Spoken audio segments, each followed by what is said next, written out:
Well, good afternoon, everybody, or good morning, or good evening, wherever you find yourself. It's a delight to be together, and you are invited to say hello in the chat by letting us know where you are today and what retreat center you're coming in from and the Indigenous territory you might find yourself on.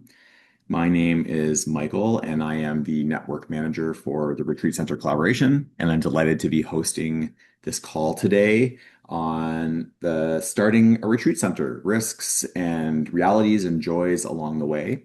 And we have three beautiful humans who have joined us today to share their experiences of starting retreat centers in the last year to 5 years. So I'm just going to give each of them an opportunity to introduce themselves. uh, Tayla, would you like to start us off and just let us know a little bit about you and what you're up to?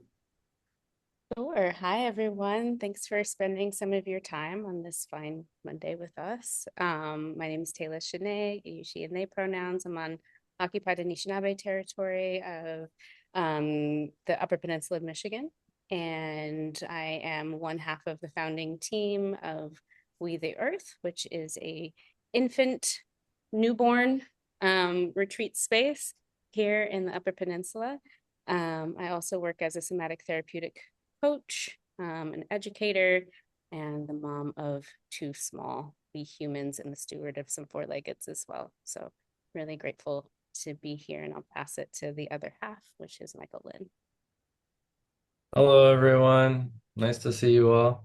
Yeah, my name is Michael Lynn Wellman. Taylor mentioned Upper Peninsula, Michigan, occupied 1842 treaty lands of the Anishinaabe. Uh, yeah, we're starting up a retreat center, We the Earth here. We're entering our second season and on the south shore of Gishigami, Lake Superior, on a river, the Yellow Dog River watershed. So I'm spouse of Tayla and father and companion and land tender and all those good things. So excited to be here. Amazing. Thanks, you two. And over to Jennifer.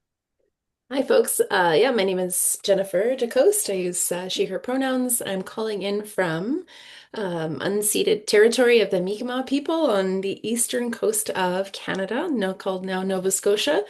And yeah, in this place, we're forever governed by peace and friendship treaties in this unceded land. And that has played a big role in the startup of our space. I run also one of two co-founders of a retreat center called Firelock. And my partner wasn't able to be here today because in that we've been now building for a couple of years. He's on a bit of a break and is doing carpentry projects for others at the moment, Mhm. as we look towards sustainability of the model and keeping ourselves busy. So happy to be here today and to share a little bit of a northern perspective. Thanks so much, Jennifer. Well, before we settle into the content of this call, I just want us to, we've heard from our speakers, our roundtable holders, and let's just bring our full bodies to this place. And so I just invite you to just release your fingers from the keyboard or put down your pencil or your phone or whatever's going on and just take a moment to sort of feel yourself in your chair and find your feet on the floor. And I love to open up my hands with the air between my fingers. Let's just take a collective breath in together and out.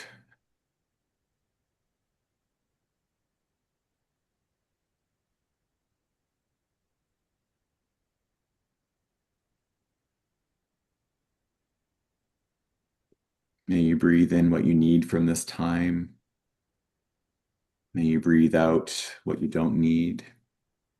You may find your full self here, ready to be in this circle of beautiful human beings scattered across the land.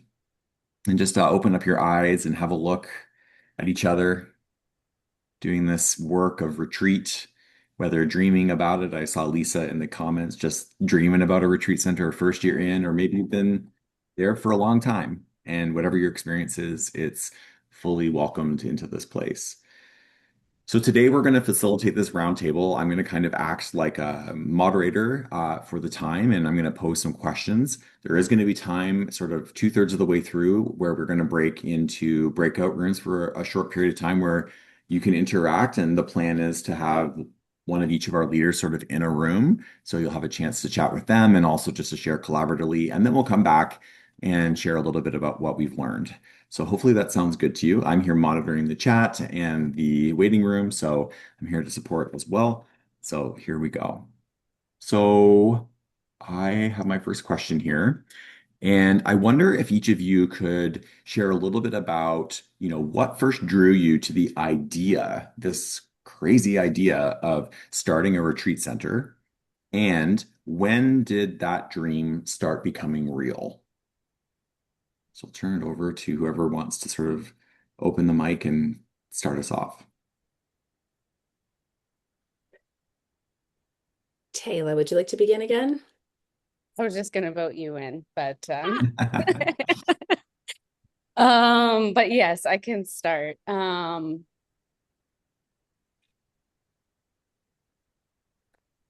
I think the actual seed of the idea for me started while I was working in film over, I don't know, 12 years ago or something. And I used to live in LA and I was working at a film production house and had started my journey on my own healing journey, getting into yoga, and kind of had this like idea at that point of like, oh, I just want to do this all the time. And I want to be around people who want to just care for themselves in the land. And I want to make smoothies. This is my 27-year-old or something like that, right? Like that's all I want to do is just like make smoothies and do things that feel good with other people. So if there's an honest answer, I think it's been a dream for a really, really long time, one that tickled me at a young age when I was really starting to recover from different aspects of my life.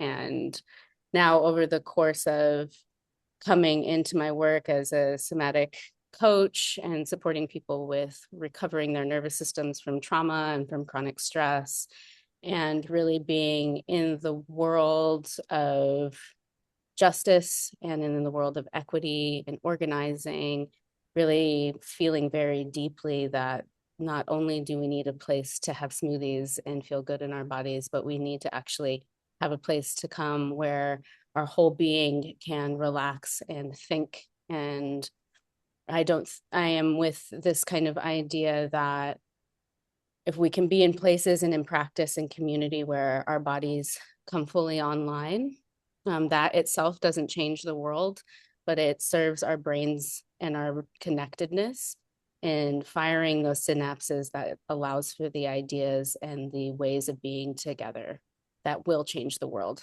to come into being.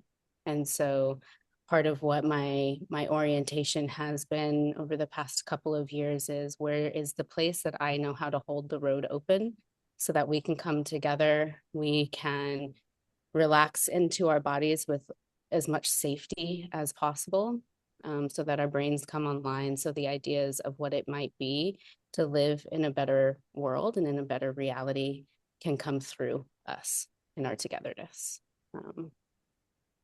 So that's some part of the answer for me for now. I love that image of holding the road open. I think you said that's such a beautiful image, and the joy of making smoothies. Thank you so much.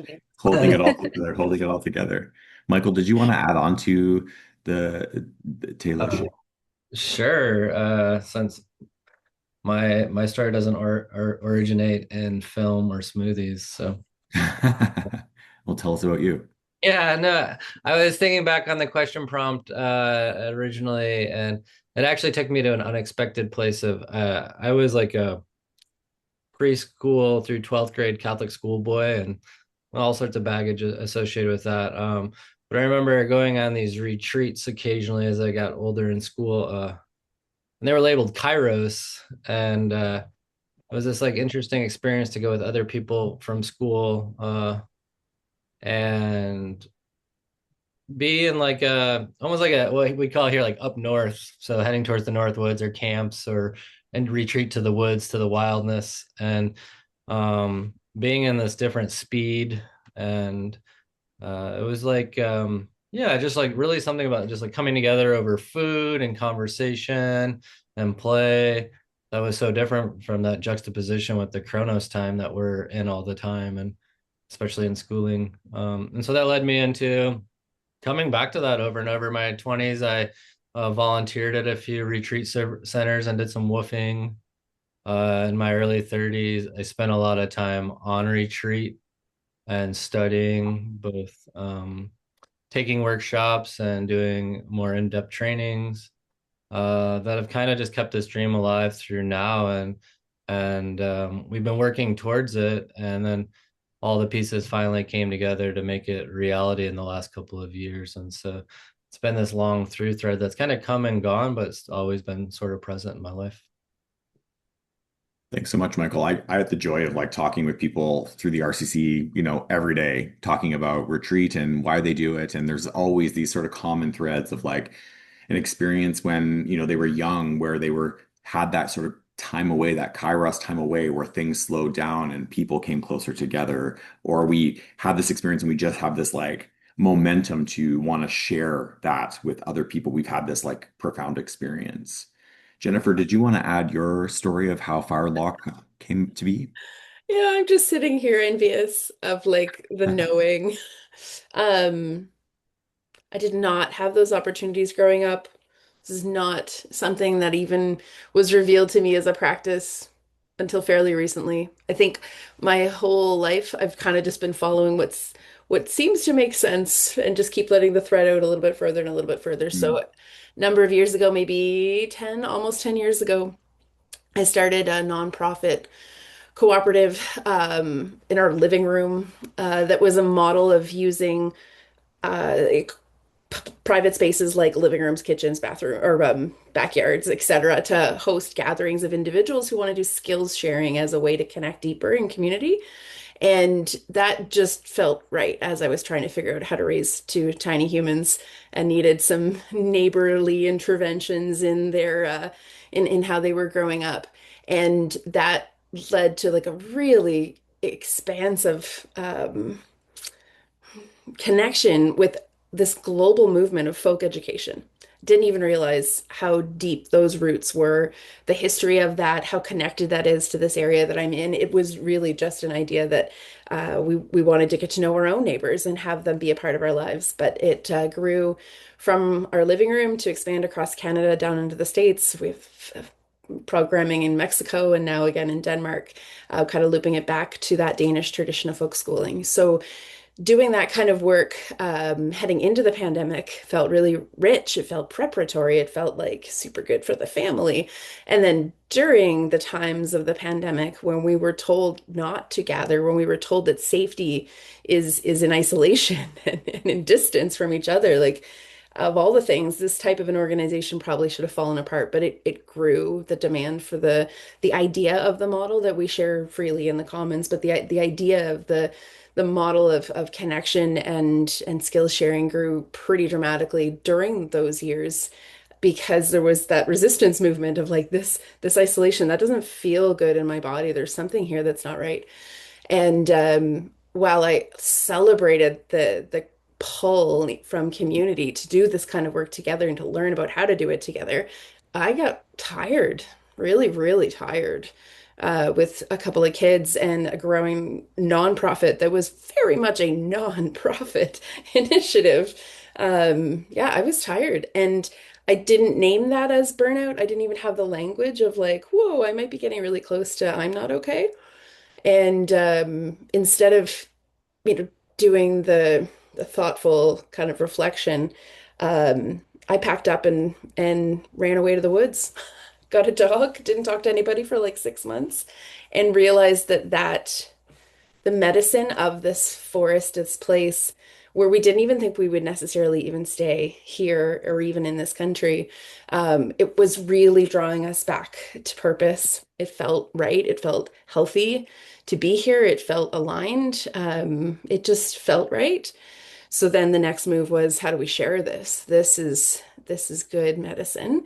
How do we make this more accessible? So our journey over the last maybe 3 years that we've been actively in practice here as a retreat center has just been exploring all of the different ways that we can be, I guess, a wayside or a light on the path while people are finding their own way into rest and finding their own way into recovery from burnout and finding that energy to kind of keep going and doing the do. So, yeah, that's our tripping forward version of landing here at Firelock.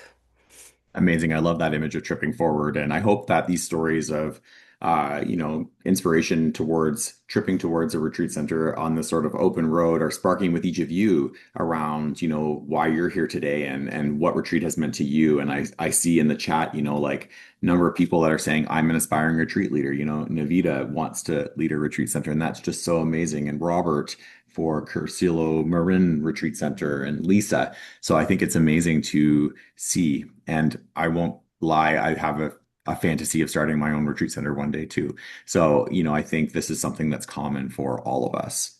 So what happened? You've found space. Either you ended up in the woods hiding out and that became something, or you found this beautiful piece of land in northern Michigan and you just went for it. Can you tell us, like, what has surprised you most once you actually began the process of launching a retreat center? And maybe, Michael, I'll throw it over to you to start us off this time. Are you sure you don't want to go, Tayla? I would say for us that we've been working on the idea, and I don't know if I would confine it just to retreat center, but working on We the Earth as a project of wellness and embodiment and teaching and experience for a number of years uh, pre-pandemic. That it's kind of slowed with the pandemic, and then we have two young kids, so everything's slower with little kids. But that the realization of the actualization of the project was in the physical place, the land, having the gathering grounds and the place of sanctuary. And we met this place in the spring of 2020, and it wasn't meant to be at that time. And so it was like this really challenging moment for us in the sense of like everything we wanted to do revolved around like this is spot fit perfectly for that.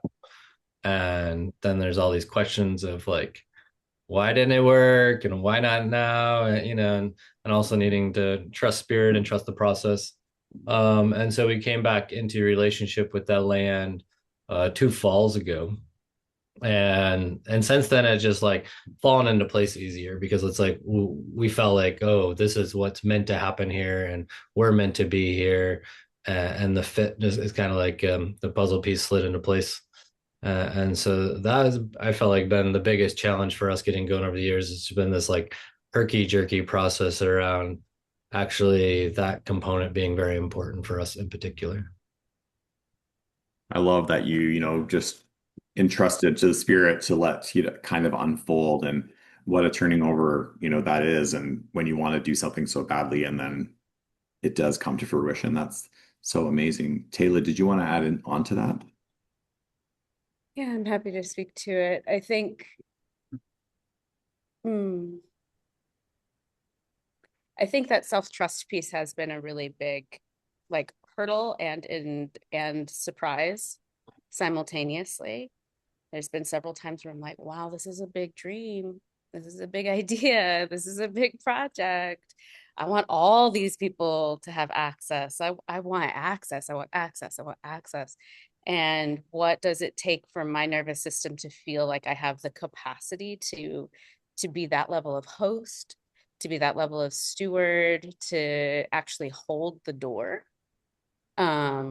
It feels like such a big responsibility, and for me to actually feel like I have the capacity for that. And I think that that was kind of like the revelation of the timing was like, yeah, I think in 5 years ago, maybe not. Maybe I don't think I did, certainly. I was finishing up grad school. We had, like all of these different things. And now it's like, oh, how do I make myself visible? How do I make an ask? How do I build this community? Who am I inviting? There's a capacity piece for me, like internally, spiritually, and nervous system wise. That's been really a build over the past years. That's been both a challenge and a surprise. And I think then with the surprise is and the beauty that is also simultaneously the challenge. I don't think any of these things are separate, is also just how responsive people are. When we share that this is the vision, the goal, this is how we're wanting to move with this land, there's a collective sigh.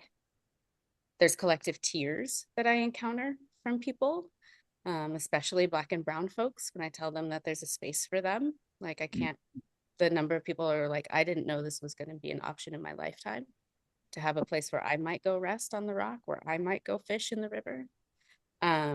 So there's also like being situated inside of a collective yes Mm. that is both surprising, of like, oh, I didn't know the need was so big beyond me, even though I knew the need was so big beyond me, like really feeling it in my bones.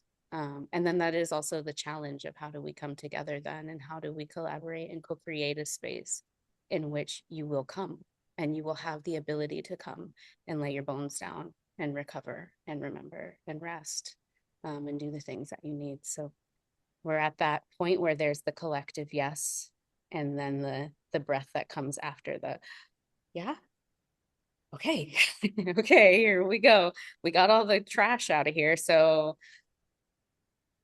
okay. Right, that piece I think is where we are. So I'll pass it to you, Jennifer. Yeah, I hear from both of you about like pacing. And I think as a person who like literally ran away, which I definitely count as a point of privilege, and like loss too. We to find this place of peace. I left an amazing community behind. Um, and I was still caught up in this swirl. So the idea of like prioritizing productivity as if that is like, it's like I couldn't let it go. Even when we got here, I couldn't rest. I had to learn that. And so when when we first started doing programming, I look back now and I'm like, that's embarrassing. Um, I wasn't ready to host effectively. And shockingly, in those early days, the things that landed were things that we were doing in collaboration and partnership with others, because the universe was like, you need to rest, you need to pass the baton. And it was when I was like, I could really calm enough and trust these new partners and these new community members that things started to land and they felt good and right and true. And that was a revealing as well of like, what is my work to do in the world and what is not my work to do. Like, we are hosts in this space, we are stewards on the land. The programming that comes here, the gifts that are shared cannot all flow through me, cannot be something that Scott's bringing to the table either.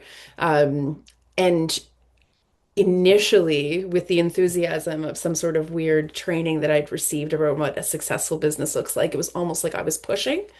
And when I stopped pushing and the pace slowed down a little bit is when it actually started working. When we took the time to sit and listen to our neighbors and to our community and to see what the need was and where the expertise was. And like, one of the more beautiful, we've been having a series of conversations about refreshing the spirit for nonprofit sector leaders and volunteers, because that's my background and those are the people that I love and care about. And I'm very much worried that if they're not okay, our communities are not okay, right? When people are dropping out of the nonprofit sector, we're all vulnerable. And so we had been hosting a series of these retreats, and then a friend came and said, can I bring a specific program for BIPOC leaders who are in transition? So people who are doing a lot of lifting in their own communities, but it just feels different when you have to say, I can't, I need a break, or I can't right now, and there's no one to pass it to, like the guilt that's associated with, like, I don't think anyone is going to pick this up and run with it. And they hosted in a safe space those types of conversations for 4 or 5 days. And from that, the I guess the permission granting that came from somebody bravely inviting that into the space, and then it's spinning off into other programs that responded to the need that was identified when they gathered on the land, was like, oh, this is what we need to do. We need to host the space and let come what may, let come what is needed. Um, I guess it's pace and it's patience and it's like turning off the bad habits the churn and the push. The role I feel has been named now as host and caretaker. When I'm facilitating, I'm supporting, I'm naming that that's like that hosting is a job. You can't really do all the things. So we invite in facilitators, we invite in subject matter experts, we invite in caretakers, and we host them well. That's that's been working. And I think that how much I had left to unlearn was a bit surprising. I mean, it shouldn't be, but it's an ongoing process. So that I would say was at the very beginning versus where we are right now, the biggest piece of work. Hmm. I love that the three of you have shared, like, about deep trust and about, I think kind of like following the energy. And, when that energy says like back off a little bit, good things kind of flow into that space, and that you've created these containers where folks can feel grounded and connected not only to earth but to one another in this deep way, which I think is what we're all about. This is the life of retreat and retreat like work. Um, I think there's also, I'm going to bring us back to reality here because I think we've stayed up here so far, but it's like there's a lot of nitty-gritty stuff about running a place like this. There's finances, there's regulations, there's, the people that love it. And then there's also the people in the community that are like, what are those weirdos doing over there? So it's like there's all of these sort of like pieces that we have to deal with. So thinking about sort of those really practical pieces, what is something you wish someone had told you before you started? Maybe Jennifer will, or whoever's ready, because I see you all pondering. So, How about that it's a long haul? Um, my when the first question you asked was when did we have this spark of inspiration to do something? Mine was a weekend in last October where I went to a retreat, and this is a Christian group. Cursillo is a movement where through prayer, study, and action, we try to live our faith in the world.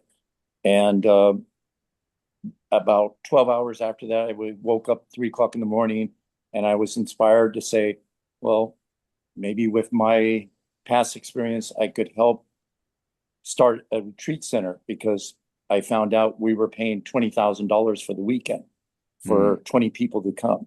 Very expensive out here in Marin next to San Francisco.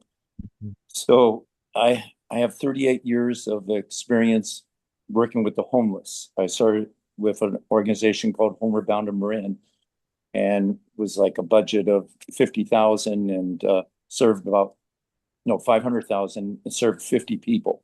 Now we're at $19 million a year and providing housing for 600 people every night.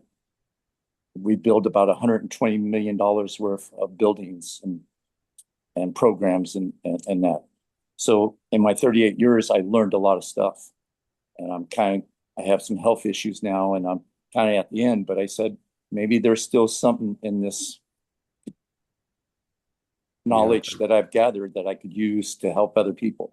I've helped raise money. I put buildings through the planning process and got approvals, and not often you can build homeless shelters and I've like 5 other ones on the same location. right. So I want to share some of those things and hopefully to now get people in Cursillo interested in maybe getting our own retreat center so that we can expand and reach more people. And the first thing is, I don't know if they're ready. They have a mailing list of about 800 people. And I talked to them about legacy giving and how you could, go forward. And their first question is, wonder if there's not people to carry it on. And I think you have to have that vision that if this is meant to happen, it will go on. It will come together and be inspiring to other people. Yeah, it really sounds like you're in that sort of like trust the energy phase of, not pushing something to have to make its way forward. That's a beautiful spot to be in. And I might just turn it back over to the panel here to kind of talk to us a little bit. Thanks, Robert, for chiming in. And I had an opportunity to host a Curcio group at the retreat center I ran, Five Oaks in Paris, Ontario, for a number of years. So I know your group really well. I wonder if I can turn it back over for some sort of hard truths from Tayla, Jennifer, and Michael. I could probably chime in there to say that, I mean, as much as you want to do everything all at once, it's just logistically impossible. We had to make a hard decision at the beginning of our um, kind of design conversations about how we wanted to show up in the world. So we've got 60 acres of land here. There are paths cut through an old growth forest that have been here for probably 50 years, which gave us a huge advantage in that the forest itself was accessible, but there was no infrastructure, none. Like we had a barn that we kind of converted into a gathering space initially, but that was pretty much it. And my partner has a relationship with money. I have no relationship with money, so I struggle always to make these make things make sense financially. I just assume that it will show up, and most of the time it kind of does. But he's like, this has to be practical. Like we still have to put shoes on the feet of the children. So let's figure out how to do this in a way that keeps us afloat if this is what you're going to be spending your time doing. And his first preferred build was on-site accommodations. Let's build some cabins, he says. If we have cabins in place, then we can Airbnb them, put those resources towards building up the retreat center of our dreams. Doesn't that make a lot of sense? And there was a reaction in my body that was just like it broke my heart to think that that's what I'm going to be spending the next 5 plus 10 years doing to get to the vision of community-centered gathering. I just like, God, I don't know, I couldn't even explain it. It was just not, definitely did not spark joy, let's say. And yet, like it did make sense, but what it didn't do was ground us in purpose. And so when we talked, we kind of looped back to purpose. It was like, why are we doing this? Like, are we doing this? Why are we here? What is the human experience that we're drawing from this? And and we came back to that deep conversation about purpose and ended up creating the kinds of spaces that would facilitate the types of gatherings that we wanted to have. And knowing that this was not something that was going to then drive like traditional streams of capital, we wanted a gigantic gathering place. The barn, very quickly, we outgrew the space that we had. We needed a giant space. We ended up with a geodesic dome, like a very, very large structure that can host us on the land. I mean, it's winter in Canada 6 months of the year, so you have to be prepared to be warm and covered. So,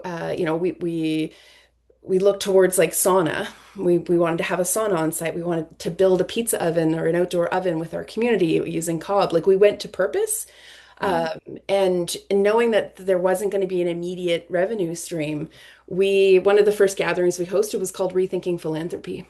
And we invited individuals who have access primarily to intergenerational wealth to say, like, if this is also something that you want to see happening more of in your community, in what ways are you using your resources? We're using our time, we're sharing our land, we're building with our hands.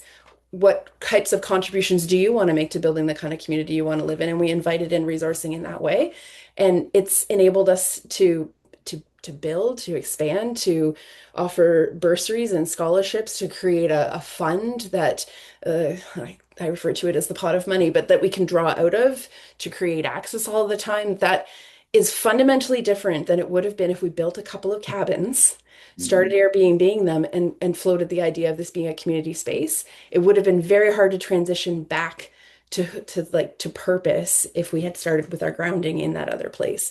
It's hard. It's a hard way to go about it, but to me, like, to keep coming back to, and how can we build with each other? Like, how can we use the skills that exist in the community to keep the cost down as low as possible? How can we make this fun? How can we engage the children? How can we, the scrappy approach took a lot of energy over the last couple of years, but it helped us stay grounded in purpose.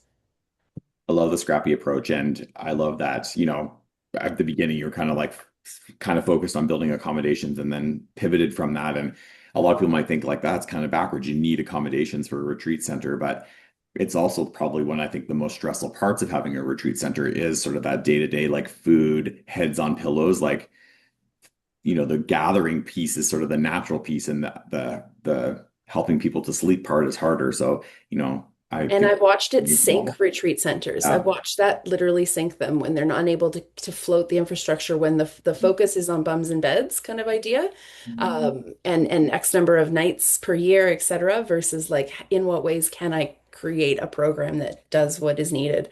And I didn't want to put ourselves in that much risk. Yeah. We instead actually we have a relationship with a number of local hotels and proprietors, and we shuttle people back and forth. And for the first number of years, that was more than sufficient. And it Yeah. also kind of lent its authenticity, I think, to what it is that we're trying to accomplish versus having like a very well, we didn't have the money to build a bougie center initially. So like let's show up with who we are first and then let that build what it can be. And also like it invited in people versus kind of handing something on a silver platter. We're saying like this is where we are right now. Those who join us and then want to be a part of the building of it. Mm. It shifted a lot of things in those early years for sure. I love that that hard truth became a gift to you. Tayla and Michael, I wonder what kind of hard truths you wish you had known about before you started. Thinking about like, and this is maybe bioregion specific, is like the seasonality. We're a place of extremes. I can't speak to where you are, Jennifer, but like, we're getting in a big snow melt right now, but a couple weeks ago we had snow that was like the waist deep. And so there's like a season of wintering here that's like hibernation and introspection and contemplation. Um, and then our summer solstice has 8 hours more sunlight than our winter solstice. So you're getting like a full extra day. And so there's this like boomerang effect of sorts where you're slinging Mhm. around summer solstice with lots of energy. And so there's something about like, I can't really do work on the land right now, but that'll be coming in maybe another 6 weeks or so. And so there's like getting into this rhythm or flow for me of like, okay, the winter seasons and like what can get done around a lot of relationship building and connections and meeting people and having conversations and paperwork and grants and all that. And then the other season is really like the community gathering and the land projects and the work getting done and the people convening. And so we're still trying to figure that kind of flow out because it is so different than like my experience, like living in Northern California, for example, where it's just nice most of the time. And so you don't have that sort of obstacle or barrier to work with. Other than forest fire season, which is what I hear from Californians, is their big stress, is they're working around. So there are all these, I love this. There's like these geographical elements that create a seasonality to the work, and you can't build something that needs 12 months a year. So you have to make a model that kind of fits into, where you're at. Taylor, I see you unmuted your microphone. Yeah, I think that's all really big, and it's so beautiful hearing what you all have shared. And I think part of what is coming up for me too inside of that relational piece, and I mean, like, where it is us as well, like loading up the dump trucks and like the dump trailers and hauling the trash and building the things and cutting the trees and making, we're doing it is a hand hewn space, where everything that gets shaped is done by hand and with lots of choice and back and forth and deliberation and small people running around, and oh, how do we adapt that to ensure that this is accessible, and really kind of being in those different layers of question.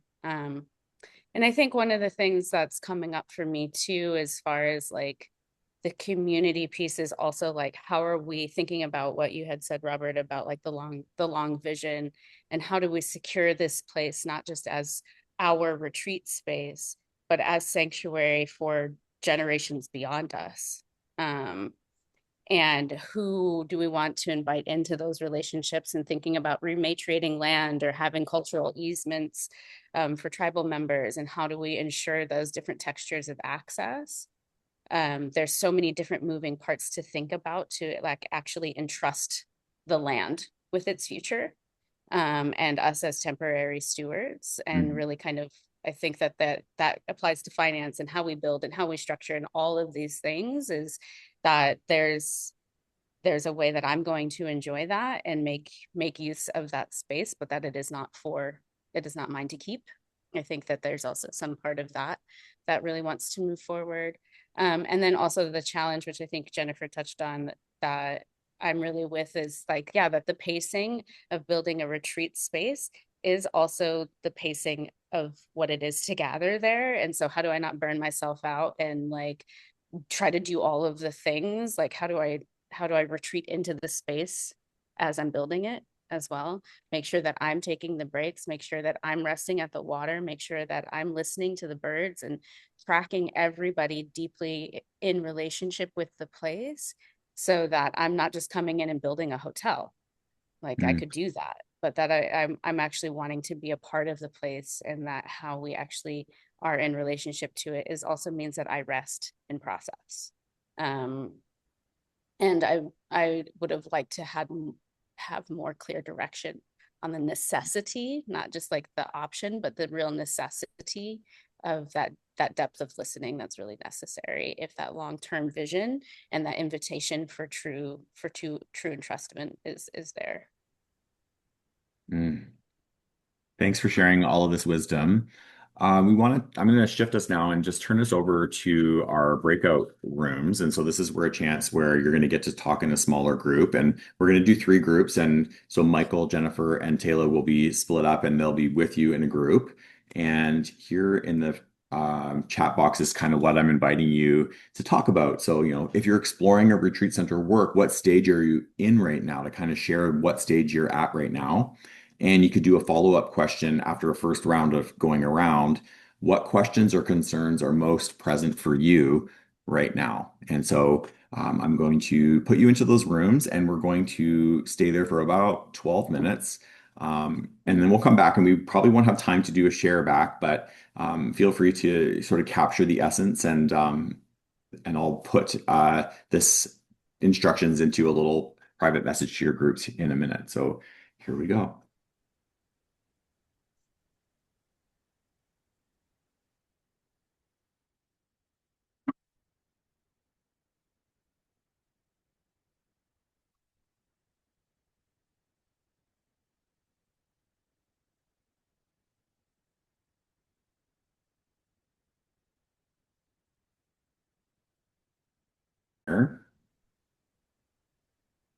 So welcome back from the retreat, from the breakout rooms, everybody. We have about 5 minutes left in our call. I trust that those were fruitful conversations. I would invite you to throw into the chat like one or two sentences about what was a highlight for you. What did you hear from other people, or what did you yourself kind of take away from that? And while we're doing that, I'm going to invite our three panel speakers to take about 1 minute each to kind of tell us a little bit about tell us about the joy of it. Tell us about what keeps you hopeful about retreat centers today. So maybe one of you would like to kind of take us away on that. Um, I can start because joy is like my favorite act of resistance. Um, and I will say that what has brought me hope is that when we have put our hand to the plow and like leaned in on the work, we were talking about this in our group, like it is very physical to start a retreat center. It is a lot of like putting your actual physical body to work. And then we've had folks who have shown up and they are not in a position to do this physical labor, but they're like, I want to help you do that, and what I have access to is capital. Like I'm constantly surprised by how we've been able to kind of shift in conversations about power. Like all of these gifts have equal contribution and they make things possible. And I am yeah, I'm really hopeful when people who can show up with a helping hand, when people who can cook a big pot of soup, or when people can help with a bit of funding to get these things happening and accessible to other members of the community who otherwise would not have had access. Man, everybody leaning in makes these things possible. It's not a solo practice. Thanks so much, Jennifer. Michael, Tayla.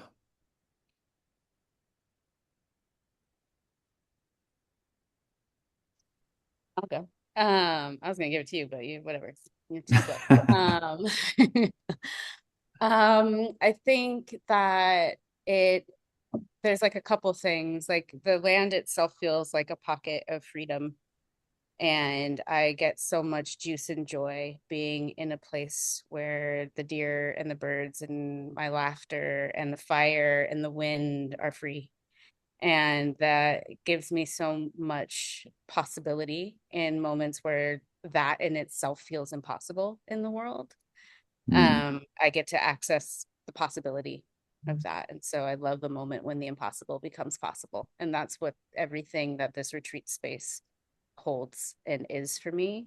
And also the land is so sacred where we are, and it is everywhere in this place that calls me. And I I hit the place on the driveway where we transition, and I yawn and I sigh and my shoulders come away from my ears, and it happens to everybody that comes back there. And that's it. Mm. When we're not all walking around like this, I think that's where joy gets to show through. So love that. it's really the land for me. Yeah. In Celtic theology, we call that like entering a thin place, like this where you kind of go Mhm. through a liminal space and come into a new energy. Michael, do you want to wrap us up with a story of joy? Yeah, well, Michael started off today talking about like tornadoes and fires and like um it's hard not to like hear or listen to or see just like the intensity of the reality of our situation as like collective peoples wherever we're at. And so I think there's like something that's really important in that. And even like the person who owned the land before us, a sickly old man who worked at the mine, and reading the old camp log that we found in the trash, was just talking about how like all of his like worries of his life like slipped away when he was at that place, and then he could Mm, just be. And so you could even tell for someone that's even really sickly, like how the land can be a place of refuge or respite. Um, and so, what does it mean to bring in the intentionality to that and curate that experience for people and really hold it as that place? How much deeper can we all go? So, uh, mm, I think that's really for me the joy and just wild spaces. Just getting yeah. into wild spaces, like the wild will do the work. You just got to get there. Thanks, Michael, for wrapping us up. I think this conversation just highlights, the important work that we do in holding these spaces of retreat, whether you're starting a new retreat center or you're, working at a place that's been around for a while. Turtle Island needs these places for restoration and reconciliation and healing and growth. And especially in this moment in history that we're in, that, I believe so much in a few years, these spaces are going to be even more important into our collective need as a society. So, I just want to say keep up the really great work. And if you're not a member yet of the RCC, I put a link in the chat, and we do have some. A philanthropist is underwriting folks that maybe can't afford a membership right now. So if that's you, just reach out to me, and we can make sure that you get looped in. We'd love for you to be a member. And our next call is coming up on March the 25th. Retreat Center Trends and Insights. So it's a comprehensive analysis brought to us by Retreat Guru, who is a uh, registration provider and great platform. And so they're going to deliver some information for us about the state of retreat in North America. So it should be a really great time. And lastly, just with deep gratitude, above gratitude to Tayla, Michael, and Jennifer for volunteering your time today and sparking this conversation. And this is going to go up in our blog section of our website for many people to be able to view and to experience. So just a deep thankfulness to each of you for taking the time. And I hope everybody has an amazing day. And if it's sunny where you are, maybe get outside and stretch a little and enjoy whatever's going on. So take care. Bye, Thank you all everybody. so Thanks, much. Michael. Thanks, everyone. Good to see you.